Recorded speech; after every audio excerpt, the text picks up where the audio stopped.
भाइयों जय हिंद। ये अपना ब्राह्मण मुदगिल जो है, मुदगिल मोदगिल, ये गोत्र जो चल रहा है ब्राह्मणों में, इसके बारे में थोड़ी सी जानकारी पूछी थी भैया ने। तो ऋषि मुदगिल जो है वो हुए हैं जिनको राज ऋषि मुदगिल बोलते हैं। ये एक क्षत्रिय पैदा हुए थे, जंगलों में रहे थे। इनके कुलगुरु जो है इन्हें शिक्षा दी थी, बहुत सिंपल लिविंग थी इनकी, और इन्होंने राज किया था। तो मेडिटेशन किया काफ़ी। मेडिटेशन के बाद इन्होंने ब्राह्मण निर्वाण पैदा, जो निर्वाण मिलता है, ब्राह्मण जो है वो मिल गया था निर्वाण। तो मुदगल उपनिषद लिखा है इन्होंने, जो ब्राह्मण पुराण में भी इनका जिक्र आवा है, गणेश पुराण में भी जिक्र आवा है। तो जो अपना गौड़ ब्राह्मण है उनका सरनेम मुदगिल या मोदगिल जो भी लिखे हैं, और सारस्वत ब्राह्मण हैं, गौड़ त्यागी ब्राह्मण हैं, ये जो है मुदगिल और मोदगिल जो लिखे हैं, ये चंद्रवंशी पैदा हुए थे। नागवंशी क्षत्रिय राजा बोले जाए हैं। पांचाल राजा जो पंजाब में, वहाँ से जो मुदगिल गोत्र का उद्घोष माना जाए है। विश्वामित्र के बाद एक विश्वामित्र हुए हैं राज ऋषि, और एक मुदगिल हुए हैं, 2 राज ऋषि हुए हैं, और जो 5 है वो ब्रह्म ऋषि हुए हैं। तो उनमें से जो राज ऋषि मैंने बताया, उसमें जो मुदगिल हैं और विश्वामित्र हैं, ये 2 राज ऋषि हैं, 7 ब्रह्म ऋषि पैदा हुए हैं।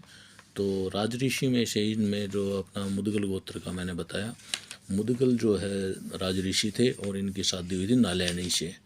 और नालैणी जो थी वो अपना ये नागवंशी उसमें थी। तो नल निषाद की बेटी थी ये नालैणी, नल निषाद हुआ था, उसकी बेटी थी नालैणी।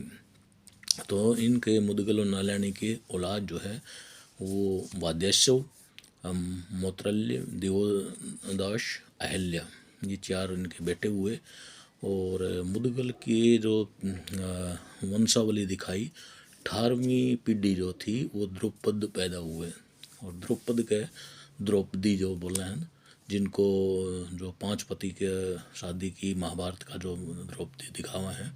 तो नालैणी का वो जन्म था, मतलब द्रौपदी के रूप में जो नालैणी मुदगिल की पत्नी थी, उन्हीं का जन्म था एक प्रकार से द्रौपदी, क्योंकि उन्होंने भगवान से वरदान मांगा था। और मुदगिल जो है जब मोक्ष प्राप्त हुआ था तो उनको पूर्ण तौर पर उनकी इच्छा पूरी नहीं कर पाए, तो अब बाद में उन्होंने उनको वरदान दिया, और उन्होंने मांगा था कि मेरे 5 पति ऐसे हों। तो उस तरह से इसकी कहानी जुड़े है। तो उर्वाश का बेटा जो है वो मुदगिल जो है उर्वाश का बेटा था। सुमेरिया का राजा था ये। और जो मुदगिल ब्राह्मण हैं जो जोधपुर के उसमें भी आए हैं, तो इनको माना जाए है कि ये श्रीलंका से आए। जब रावण की शादी मंडोदरी तो हुई, तो उनके साथ में जो है ब्राह्मण आया करते। तो श्रीलंका से इनका उद्गम माना जाए है, जो मुदगिल ब्राह्मण हैं जोधपुर के पास में। भगवत पुराण में भी इसका जिक्र आव है कि जो मोदगिलिया जो है उसका राज्य, जो राजा थे ये मोदगिलिया राज्य था, मतलब उसका राजा थे ये मुदगिल। और जो पंचायत सिस्टम है भारत में और नेपाल में, पंचायत सिस्टम भी जो राजा मुदगिल था, राज ऋषि मुदगिल था, उन्होंने स्थापित किया था भारत व नेपाल में। तो इनमें जैसे मैंने बताया कि द्रुपद जो द्रौपदी के पिताजी थे, द्रुपद जो महाभारत में पांडवों की तरफ से लड़े थे, वो भी इन्हीं की वंशावली में है। तो मैंने बताया कि 18वीं जो पीढ़ी है, जो वंशावली 18वीं है, वो द्रुपद थे। द्रौपद के जो द्रौपदी पैदा हुई, और फिर जो आप कहानी जानो अर्जुन के शादी हुई इसकी, वो भी इन्हीं की वंशावली में थी। पालीवाल मुदगल गोत है, जो अपना ये जो पालीवाल मुदगल गोत्र है, ये भी जैसलमेर के पास में गांव नेडिया है, वहाँ पाया जाए है।